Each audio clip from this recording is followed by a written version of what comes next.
Good morning friends. இது உங்கள் friends sports academy. Daily contest இன்றைக்கி என்ன பார்க்க போகிறோம் பார்த்தீங்கன்னா டிசம்பர் 18, 2025 வியாழக்கிழமை இந்த கண்டஸ்ட் தான் பார்க்க போகிறோம். இதுக்கு முன்னாடி நம்ம டெய்லி கண்டஸ்ட் அப்லோட் பண்ணியிருக்கோம். பார்க்காதவங்க பார்த்து எடுத்து வச்சுக்கோங்க.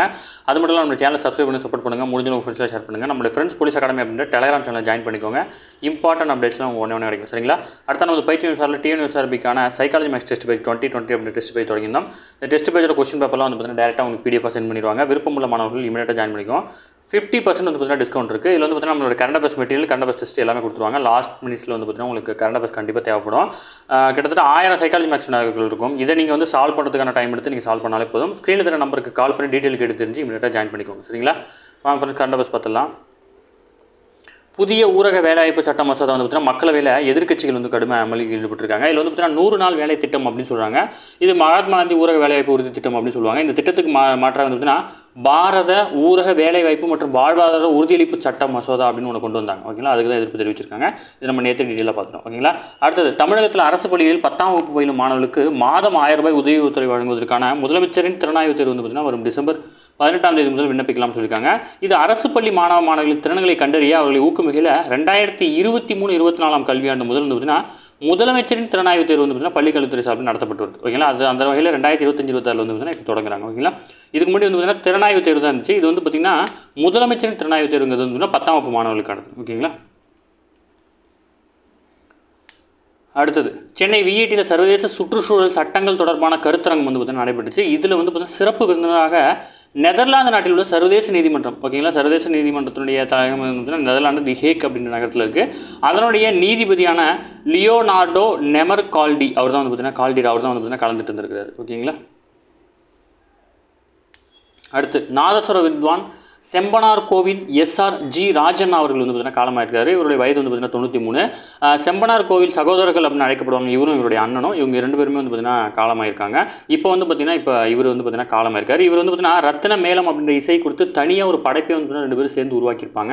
இவங்களுக்கு வந்து பார்த்தீங்கன்னா சங்கீத நாகராக அகாதமி, தாகூர் புஷ்கார் விருது, மியூசிக் அகாதமி விருது, கலைமாமணி விருது உள்ளிட்ட பல்வேறு விருதுகளை வாங்கியிருக்கிறார். ஓகேங்களா? எஸ்ஆர்.ஜி. ராஜண்ணா இவர் வந்து பார்த்தீங்கன்னா நாதஸ்வர வித்வான். ஓகேங்களா? இதெல்லாம் கேட்பாங்க. சமீபத்தில் காலமான எஸ்ஆர்.ஜி. ராஜண்ணா கீழ்கண்ட எதனும் தொடர்புன்னு கேட்டால் நாதஸ்வர வித்வான் அப்படின்றது நீங்கள் பதில் சொல்லணும். அதனால தான் சொல்லிட்டு இருக்கேன். மறந்துடக்கூடாது. கரெக்டாக நோட்ஸ் வந்து கரெக்டாக எடுத்துக்கோங்க. இது கண்டிப்பாக உங்களுக்கு பயனுள்ளதாக இருக்கும். சரிங்களா?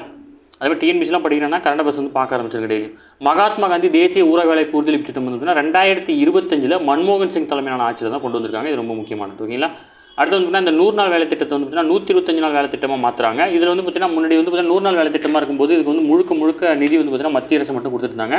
இப்போ மாநில அரசு வந்து பார்த்தீங்கன்னா பகிர்ந்தளிக்கணும் அப்படின்னு சொல்லியிருக்காங்க. இந்த 125 நாள் திட்டத்தில் கிட்டத்தட்ட 60% வந்து பார்த்தீங்கன்னா மத்திய அரசும் 40% வந்து பார்த்தீங்கன்னா மாநில அரசும் வழங்குது. ஓகேங்களா?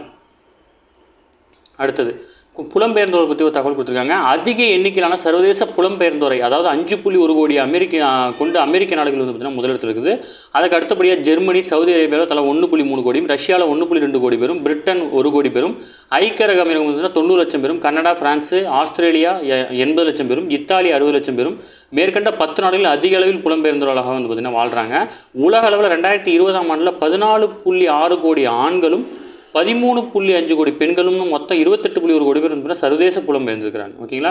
சர்வதேச புலம்பெயர்ந்தவர்கள் எண்ணிக்கையில் இந்தியா வந்து பார்த்தீங்கன்னா 1.75 கோடி, மெக்சிகோ 1.15 கோடி, சீனா 1.07 கோடி, ரஷ்யா 1.05 கோடி, சிரியா வந்து பார்த்தீங்கன்னா 82 லட்சம், வங்கதேசம் 78 லட்சம், பாகிஸ்தானில் 63 லட்சம், உக்ரைனில் 59 லட்சம், பிலிப்பைன்ஸில் 54, ஆப்கானிஸ்தானில் 51 லட்சம் பேராக வந்து பார்த்தீங்கன்னா இருக்கிறாங்க. ஓகேங்களா?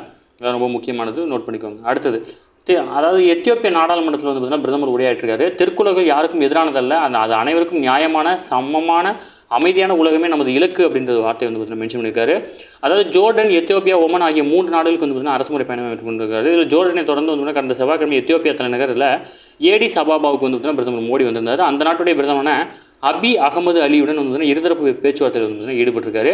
எத்தியோப்பியாவினுடைய 2வது பெரிய வர்த்தக கூட்டாளி வந்து பார்த்தீங்கன்னா இந்தியா. ஓகேங்களா? எத்தியோப்பிய நாடாளுமன்றத்தின் கூட்டமர்வில் வந்து பார்த்தீங்கன்னா உரையாற்றிருக்கிறாரு. அதேமாதிரி வந்து பார்த்தீங்கன்னா வெளிநாட்டு நாடாளுமன்றங்களில் பிரதமர் மோடி உரையாற்றியது இது 18வது முறை. ஓகேங்களா? 18வது முறையாக வந்து பார்த்தீங்கன்னா வெளிநாட்டு நாடாளுமன்றத்தில் போய் வந்து பார்த்தீங்கன்னா உரையாற்றுறாரு. ஓகேங்களா? அடுத்தது, இந்தியா எத்தியோப்பியாவின் பண்டைய நாகரீகங்கள் குறித்து பேசுகையில் தமிழகத்தின் குடைவரை கோயில்கள் மற்றும் எத்தியோப்பியாவின் வாலிபெலாவின் பாறைகளை குடைந்து கட்டப்பட்ட தேவாலயங்களை பற்றி பேசியிருக்கிறார். ஓகேங்களா? இதெல்லாம் நோட் பண்ணி வச்சுக்கோங்க. அடுத்தது பிரதமர் மோடிக்கு வந்து பார்த்தீங்கன்னா எத்தியோப்பியாவின் உயரிய விருதான the great honour Nishan of the Ethiopia அப்படின்ற விருதை வந்து பார்த்தீங்கன்னா வழங்கியிருக்காங்க. இந்த விருதை பெறும் முதல் வெளிநாட்டவர் இவர். ஓகேங்களா, இந்த எத்தியோப்பியாவில் இந்த விருதை வாங்கக்கூடிய முதல் வெளிநாட்டவர்.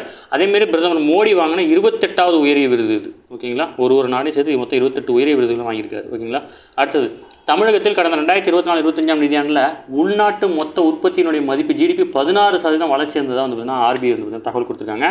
அந்த அடிப்படையில் 2030ஆம் ஆண்டுக்குள்ளே நம்ம $1 ட்ரில்லியன் பொருளாதாரத்தை வந்து பார்த்தீங்கன்னா இலக்கு நிர்ணயம் பண்ணி தமிழ்நாடு வந்து பார்த்தீங்கன்னா செயல்பட்டு இருக்கு. இதில் 2023-24ஆம் நிதியாண்டில் 26.88 லட்சமாக இருந்துச்சு. ஓகேங்களா, இப்போ 2024-25 31.19 லட்சம் கோடி, கிட்டத்தட்ட 16% வந்து பார்த்தீங்கன்னா வளர்ச்சி இருந்திருக்கு. பொருளாதார வளர்ச்சியில் வந்து பார்த்தீங்கன்னா இந்தியா முதலிடத்தில் இருக்குது. ஓகேங்களா, அடுத்தது அணுமின் உற்பத்தியில் தனியார் நிறுவனங்களை அனுமதிக்கும் மசோதா வந்து பார்த்தீங்கன்னா மக்களவையில் புதன்கிழமை நிறைவேற்றப்பட்டிருக்கு. அணுமின் உற்பத்தியில் தனியார் நிறுவனங்களை அனுமதிக்கும் மசோதா வந்து பார்த்தீங்கன்னா மத்திய அணுசக்தி துறை இணையமைச்சர் ஜிதேந்திர சிங் அண்மையில் வந்து பார்த்தீங்கன்னா தாக்கல் பண்ணியிருந்தார். இந்த மசோதா மீதான விவாதம் வந்து நடந்துட்டு இருக்கு. இதில் வந்து பார்த்தீங்கன்னா தோரியம் அணு உலைகள், உருக்கிய உப்பு உலைகள் ஆகியவற்றுக்கு பதிலாக யுரேனியம் அணு உலைகள் பயன்பாட்டுக்கு வந்து பார்த்தீங்கன்னா கொண்டு வரது இந்த மசோதா வந்து பார்த்தீங்கன்னா அறிமுகப்படுத்திருக்காங்க. அது மட்டும் இல்லாமல் அதற்கேற்ப 2047ஆம் ஆண்டுக்குள் நாட்டில் வந்து பார்த்தீங்கன்னா 100 ஜிகாவாட் அணுசக்தி உற்பத்தியை வந்து பார்த்தீங்கன்னா இலக்கு நிர்ணயம் பண்ணியிருக்காங்க. ஓகேங்களா, அடுத்தது காப்பீட்டு சட்ட மசோதா மாநிலங்களவையில் நிறைவேற்றப்பட்டுச்சு. அதாவது காப்பீட்டு துறையில் 74% வந்து பார்த்தீங்கன்னா இப்போ அந்நிய முதலீடு வந்து பார்த்தீங்கன்னா இருக்குது, அதாவது தனியார் முதலீடு. இதை வந்து பார்த்தீங்கன்னா 100% உயர்த்ததுக்கான சட்ட மசோதா வந்து பார்த்தீங்கன்னா கொண்டு வந்திருக்காங்க. காப்பீட்டு சட்டம் 1938, ஆயுள் காப்பீடு நிறுவன சட்டம் 1956, காப்பீட்டு ஒழுங்கு மற்றும் மேம்பாட்டு ஆணைய சட்டம் 1999 ஆகிய சட்டங்களில் திருத்தங்களை மேற்கொள்ளும் வகையில் காப்பீட்டு திருத்த சட்டம் 2025 தி சப்கா பீமா சப்ஷி ரக்ஷா அப்படின்ற திருத்த சட்டம் வந்து பார்த்தீங்கன்னா கொண்டு வந்திருக்காங்க. ஓகேங்களா, அடுத்தது 2026ஆம் ஆண்டுக்குள்ளே வந்து பார்த்தீங்கன்னா ஏஐ எண்ம சுங்க கட்டண வசூல் நடைபெறும்னு வந்து பார்த்தீங்கன்னா மத்திய அமைச்சர் தெரிவிச்சிருக்காரு. மத்திய சாலை போக்குவரத்து மற்றும் நெடுஞ்சாலைத்துறை அமைச்சரான நிதின் கட்காரி வந்து பார்த்தீங்கன்னா தெரிவிச்சிருக்காரு. ஓகேங்களா, இன்னும் சில நாட்கள் வந்து பார்த்தீங்கன்னா டோல்கேட்டில் வந்து பார்த்தீங்கன்னா ஃபுல்லாக ஏஐ மற்றும் ஃபாஸ்டாக் ரெண்டு இணைச்சி டேரெக்டாக வந்து பார்த்தீங்கன்னா பே பண்ணுற மாதிரி வந்து பார்த்தீங்கன்னா கொண்டு வருவோம் அப்படின்னு சொல்லியிருக்காரு. ஓகேங்களா, அடுத்தது பயன்படாத 71 சட்டங்கள் வந்து பார்த்தீங்கன்னா ரத்து செய்யப்பட்டிருக்கு. ஓகேங்களா, நீண்ட காலமாக பயன்படாத 71 சட்டங்களை வந்து பார்த்தீங்கன்னா மாநிலங்களவையில் வந்து பார்த்தீங்கன்னா புதன்கிழமை நிறைவேற்றப்பட்டிருக்கு. ஏற்கனவே வந்து பார்த்தீங்கன்னா மக்களவையில் நிறைவேற்றப்பட்ட அந்த மசோதா தற்போது நாடாளுமன்ற இரவகையிலும் வந்து பார்த்தீங்கன்னா நிறைவேற்றப்பட்டுச்சு. ஓகேங்களா, இந்த 71 சட்டங்கள் வந்து பார்த்தீங்கன்னா ரத்து பண்ணிட்டாங்க. இது சுத்தமாக பயன்பாட்டில் இல்லை இப்போதைக்கு. ஓகேங்களா, நீண்ட காலமாக பயன்படுத்தாத 71 சட்டங்களை ரத்து செய்யவும், அது மட்டும் இல்லாமல் இந்திய வாரிசுரிமை சட்டம் 1925, பேரிடர் மேலாண்மை சட்டம் 2005 உள்ளிட்ட 4 சட்டங்களில் வந்து பார்த்தீங்கன்னா திருத்தங்கள் மேற்கொண்டிருக்கிறாங்க. ஓகேங்களா, இது ரொம்ப ரொம்ப முக்கியமானது. இந்திய பேரிடர் மேலாண்மை சட்டம் வந்து பார்த்தீங்கன்னா 2005. ஓகேங்களா, அடுத்தது நாட்டில் 2000 கிலோமீட்டர் தொலைவு வழித்தடத்தில் வந்து பார்த்தீங்கன்னா கவச் தொழில்நுட்பம் பொருத்தப்பட்ட பயன்பாட்டுக்கு வரப்பட்டுள்ளது. ஓகேங்களா, கவச் தொழில்நுட்பம் வந்து ரயில் வந்து பார்த்தீங்கன்னா ஒரு பாதுகாப்பாக இயக்கிறதுக்கான ஒரு தொழில்நுட்பம். இது முழுக்க உள்நாட்டிலே தயாரிக்கப்பட்டது இந்த கவச் தொழில்நுட்பம். ஓகேங்களா, உள்நாட்டிலே உருவாக்கப்பட்ட தொழில்நுட்பம் 2016ஆம் ஆண்டு தான் டெஸ்ட் பண்ண ஆரம்பிச்சாங்க. 2020ஆம் ஆண்டு வந்து பார்த்தீங்கன்னா ரயில்கள்லாம் வந்து பார்த்தீங்கன்னா பயன்படுத்த ஆரம்பிச்சாங்க. இது வரைக்கும் 2000 கிலோமீட்டர் தொலைவு வழித்தடங்கள் வந்து பார்த்தீங்கன்னா இந்த கவச் கருவி வந்து பார்த்தீங்கன்னா பொருத்தப்பட்டிருக்கு. ஓகேங்களா, அடுத்து வந்து இஸ்ரேல் பிரதமர் பெஞ்சமின் நெதன்யாகுவை வெளியுறவுத்துறை அமைச்சரான ஜெய்சங்கர் அவர்கள் வந்து பார்த்தீங்கன்னா நாட்டு தலைநகரான ஜெருசலேமில் வந்து பார்த்தீங்கன்னா சந்தித்து பேசியிருக்காரு. இதில் நம்ம எடுத்துக்க வேண்டியது என்னன்னா டிஎன்யூஎஸ்ஆர்பியை பொறுத்தளவு வந்து இஸ்ரேலுடைய பிரதமர் யார்? Benjamin Netanyahu.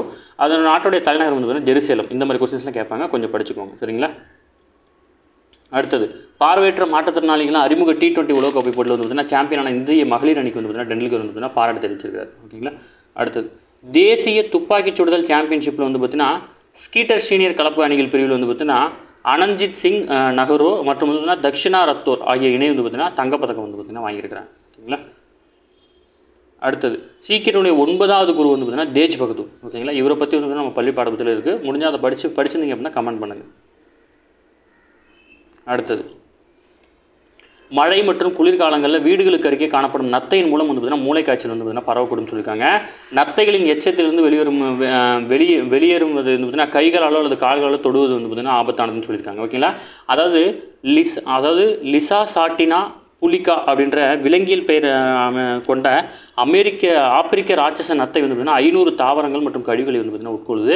இது வந்து பார்த்திங்கன்னா இருபால் உயிரி ப்ளஸ் வந்து பார்த்திங்கன்னா ஒரே நேரத்தில் 200 முட்டைகளை இட்டு பொறிக்கும். இது வந்து பார்த்திங்கன்னா சமூகத்தில் வந்து பார்த்திங்கன்னா ஆஞ்சியோஸ்ட்ராங்கைஸ் என்ற ஒரு நுண்ணுயிர் வந்து ஆழுது. இந்த நுண்ணுயிர் வந்து பார்த்திங்கன்னா எலிகளை வந்து பார்த்திங்கன்னா இந்த நுண்ணுயிர் வந்து எலிகளில் பரவும். இது எலிகளின் எச்சம் மூலயமா வந்து பார்த்திங்கன்னா மறுபடியும் வெளியே வரும். இந்த எச்சத்தை தான் வந்து பார்த்திங்கன்னா இந்த ஆப்பிரிக்க ராட்சச நத்தைகள் சாப்பிடுது. இந்த நத்தைகள் சாப்பிட்டு இதில் இருக்கிற ஒரு பாதிப்பு வந்து பார்த்திங்கன்னா மனிதர்களுக்கு பரவுது அப்படின்னு சொல்லியிருக்கிறாங்க. ஓகேங்களா, ஜஸ்ட் இன்ஃபர்மேஷன் தெரிஞ்சுக்கோங்க. அடுத்தது தமிழகத்தில் வந்து பார்த்திங்கன்னா காவல்துறையில் 3 புதிய உட்கோட்டங்கள் 10 காவல் நிலையங்கள் வந்து முதல்வர்களுக்கு திறந்து வச்சிருக்காரு. நாட்டின் 5வது பெரிய காவல்துறையாக இருக்குது தமிழக காவல்துறை. ஓகேங்களா, அது மட்டும் ஞாபகம் வச்சுக்கோங்க. தற்போது தமிழகத்தில் மக்கள் தொகையில் 632 பேருக்கு ஒரு காவலர் அப்படின்ற விதத்தில் இருக்கிறாங்க. சரிங்களா, ஜஸ்ட் இன்ஃபர்மேஷன். இதெல்லாம் வந்து பார்த்தீங்கன்னா டிஎன்எஸ்ஆர்பிஎஸ் இன்டர்வியூவில் வந்து பார்த்தீங்கன்னா இது உங்களுக்கு யூஸ் ஆகும். ஸோ அப்படி நோட்ஸ் எடுத்துக்கோங்க. சரிங்களா, ஓகே ஃப்ரெண்ட்ஸ், இன்னைக்கு கண்டபஸ் அவ்வளோ தான் எதுவுமே கேட்க வாய்ப்பில்லை. டெய்லி கண்டபஸ் டெய்லி பார்த்துங்க. அப்போ தான் மந்த்லி படிக்கும்போது உங்களுக்கு ஈஸியாக இருக்கும். நம்ம சேனலை சப்ஸ்கிரைப் பண்ணி சப்போர்ட் பண்ணுங்கள். முடிஞ்சளவு ஃப்ரெண்ட்ஸை ஷேர் பண்ணுங்கள். நம்மளுடைய ஃப்ரெண்ட்ஸ் போலீஸ் அகாடமி அப்படின்ற டெலிகிராம் சேனல் ஜாயின் பண்ணிக்கோங்க. இம்பார்ட்டன்ட் அப்டேஷன் ஒன்று கிடைக்கும். நான் 2026 நடைபெறுள்ள டிஎன்பிஎஸ்சி, டிஎன்யூஎஸ்ஆர்பி, எஸ்எஸ்சி எல்லா எக்ஸாமுக்கும் இந்த அப்டேட்லாம் அந்த நம்ம டெலிகிராம் சேனல் கொடுத்துருவோம்.